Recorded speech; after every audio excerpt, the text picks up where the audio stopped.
আসন্ন রমজান মাস লোডশেডিং মুক্ত রাখার প্রস্তুতি নেওয়া হয়েছে বলে জানিয়েছেন বিদ্যুৎ ও জ্বালানি উপদেষ্টা ফজলুল কবির খান।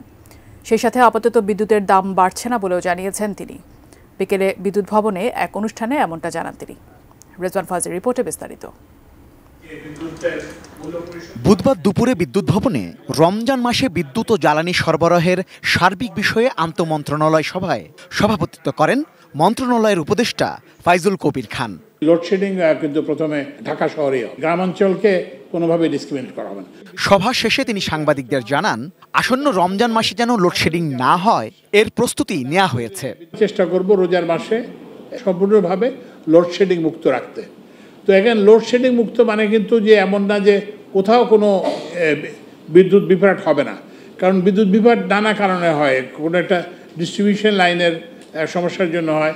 আমরা চাহিদা এবং সরবরাহের মধ্যে এমন একটা ভারসাম্য রাখবো যাতে ওই টেকনিক্যাল বা কারণ ছাড়া যাতে কোনো লোডশেডিং না হয়, সেই জন্য আমরা সম্পূর্ণ প্রস্তুতি নিয়েছি।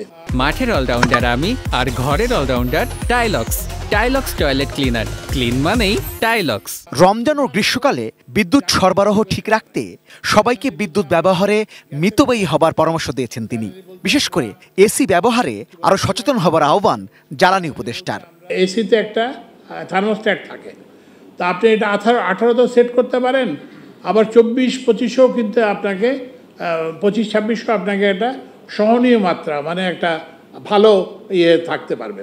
আমরা যদি এয়ার কন্ডিশনারগুলোকে যদি ব্যবহার করতে পারি, 25-26 করতে পারি, তাহলে কিন্তু 3000 মেগাওয়াটের 2 থেকে 3000 মেগাওয়াটের মতো ওই যে কুলিং লোড কমে যাবে।